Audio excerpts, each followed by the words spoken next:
Well, and how about the Pistons? Yep. And it's just with where they were last year, 14 wins, and how important that game was yesterday to get them back above 500. And they're one game back of being in not the play-in tournament, but the top 6 in the Eastern Conference. Which is a huge deal. You avoid all that. And if you get the 6 right now, you play the Knicks, who they've beaten a couple times. It's a lot harder in the top end of the NBA, right? Mm-hmm. We don't see a lot of upsets.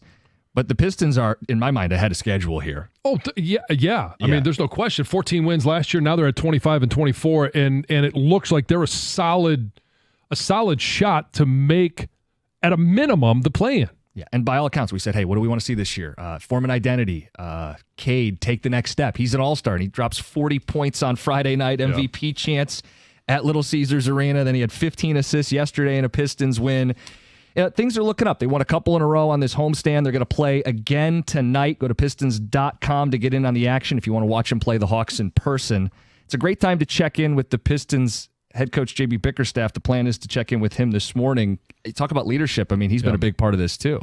He has been. And we saw what it meant last year to have a coach that didn't really want to be there because, Trajan Langdon, that's where it starts, is getting guys like a Malik Beasley to come in here and play the way that he's played. Now, obviously, decisions have to be made by Thursday as to whether, if they get the, franchise-altering or just great deal for Malik Beasley, then sure, they'll make it. It's business is business. Tim Hardaway Jr., the way that he has played and added to this roster, the way that they have been able to space the floor and allow Cade to be the all-star that he's become. Yeah, I think it goes hand in hand. I think Cade needed to be pushed. Coach comes in. He wants to be coached, wants to be pushed. And you have to create an environment for him to be successful, too. I was concerned the first couple years, clearly with his injuries and his turnovers, but also you don't want a guy to get indoctrinated into losing. You don't want losing to just become acceptable. And I think they've shifted the culture. I think they're playing more tenacious on defense. I think Cade's operating with more space in the offensive end of the floor, right? The half court where he's got Beasley and Hardaway and Tobias, and there's a real honest attempt to give him a little separation to create. And once he gets it, I mean, you've seen the light go on. He's finishing at the rim. He's throwing no-look passes in the corner. He's doing everything we could have asked of him this season. Like, step out into the bright lights. It's certified now. The guy's an all-star, and he's playing like it. He's been playing like it. Yeah, and I mean, to see it recognized across the NBA obviously feels good. Now the question is, who's the next all-star? Is he on this roster? How are they going to continue to put a team out there that not only is competitive but can win games when it matters most, whether it's at the end of the year or it's April, May? That time is where you really want to have a team that can put something together. What do you think they do on Thursday? I honestly, I don't think they do anything. I don't think they're not going to be the pass-through that most people thought at the beginning of the season they would be. That they're going to take on salary. They're going to be the dumping ground for the NBA because they're a team right now that they're going to be in the playoffs. And I would hate to see them just throw it all away. How about Sasser and Stewart for Giannis? I mean, why not? Remember the whole Hunter and Mills thing back in the day with the Pistons? When Pistons were at the deadline, fans would always try to get rid of Lindsey Hunter and Terry Mills to get something great. Give up a little and get a lot. Kind of like Jamar and Westland with Hendon Hooker. Oh, God. He did text defending the Davis. Of course he did. Yeah.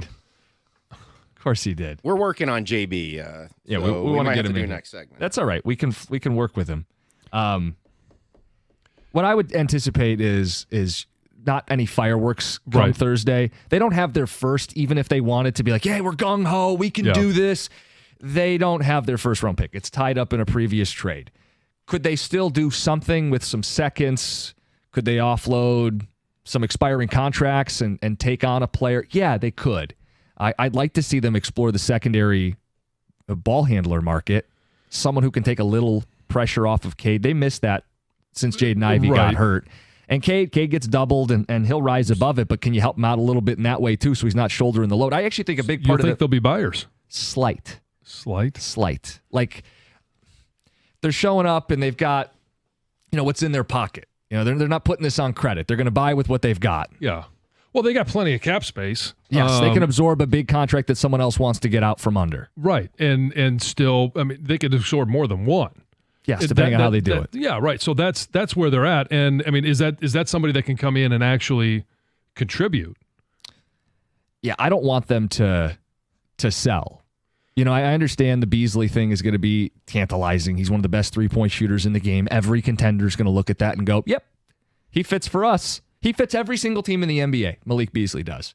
But he also really fits with Cade Cunningham. And I think a huge reason why Cade's an all-star is players like Malik Beasley. And I give Malik a lot of credit for Cade's step forward. What I want to do is keep them together.